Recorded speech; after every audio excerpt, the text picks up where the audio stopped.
Alors, Monsieur le Président, chers collègues, Monsieur le Président du comité d'organisation des Jeux Olympiques, d'abord merci, on est derrière vous bien sûr, parce que le rêve qui devient réalité est une très bonne chose pour nous.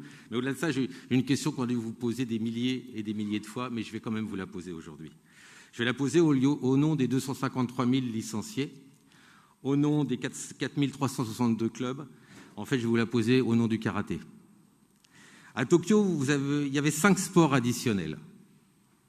À Paris, il y en aura 4. À Tokyo, il y avait le surf, l'escalade, le skateboard, le karaté, le baseball. À Paris, il y aura le surf toujours, l'escalade, le skateboard, mais on a décidé d'enlever le karaté et de mettre la breakdance. Breakdance, c'est 5000 licenciés. Vous avez déclaré vous-même, vous voulez des sports qui cartonnent sur les réseaux.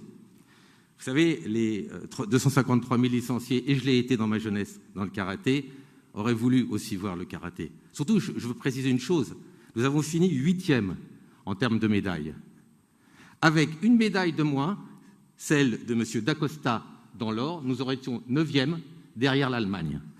Je vous rappelle que le président de la République a fait comprendre à tout le monde qu'il fallait des médailles, ou alors je n'ai pas tout entendu. Ce que je veux vous dire aujourd'hui, c'est la question que je vous pose, c'est que ce soir, je serai dans mon club de karaté.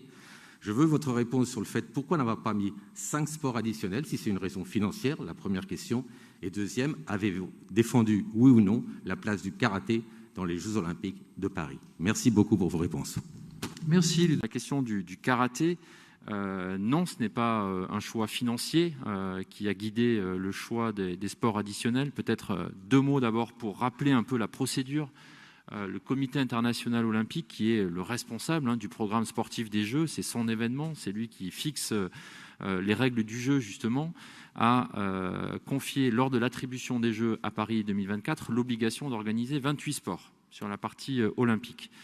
Dans ces 28 sports, il y a un certain nombre de catégories de sports, des sports de combat, 5 au nombre de 5, des sports de raquettes, il y en a 3, et ainsi de suite, des sports collectifs, des sports individuels. Il a souhaité, pour la première fois pour Tokyo 2020, proposer au comité d'organisation de proposer un programme additionnel pour venir compléter cette programmation sportive des 28 sports pour le pays hôte, donc pour une édition. Et donc, comme vous l'avez dit, Tokyo a eu la possibilité de rajouter 5 sports.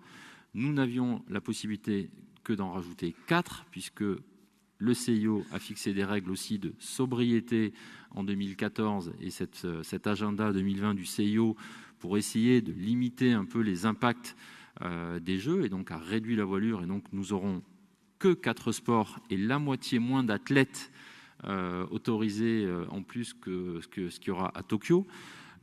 Puisqu'il y en avait 470 dans les 5 sports à Tokyo et que nous, on passe à 230 pour Paris 2024. Donc ça, ce sont les règles du jeu qui ont été posées par le CIO.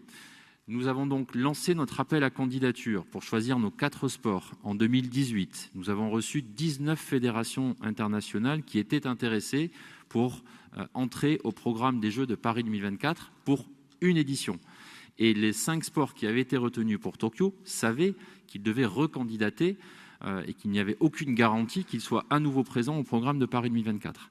Ce qui a guidé notre choix pour, en 2019, faire notre proposition au CIO, selon, encore une fois, son cahier des charges qui était très précis, c'était de prioriser des sports qui ajoutaient une diversité dans la programmation sportive.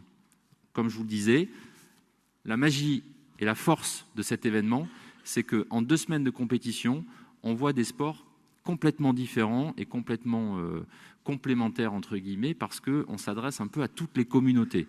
Des sports de combat, des sports de raquettes, des sports collectifs, des sports d'intérieur, des sports de nature, il y a un petit peu tout. Et donc on est allé privilégier les 4 sports qui nous permettaient effectivement de rajouter cette diversité des sports en ayant des sports soit de nature comme le surf et l'escalade, soit des sports urbains comme le skate et le breaking.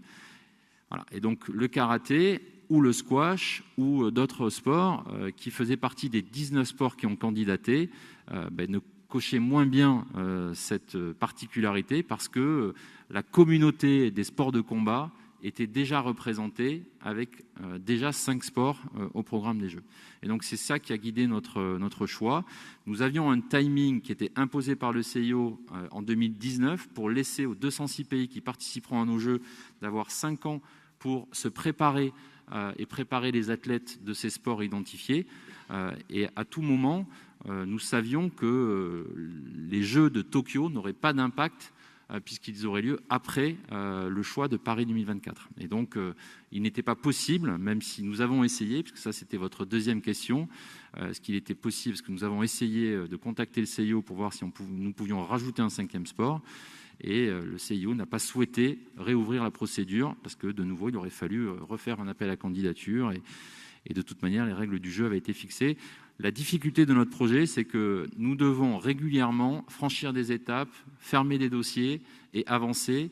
On a dû stabiliser le programme sportif, ensuite on a dû stabiliser les sites de compétition et nous avançons régulièrement.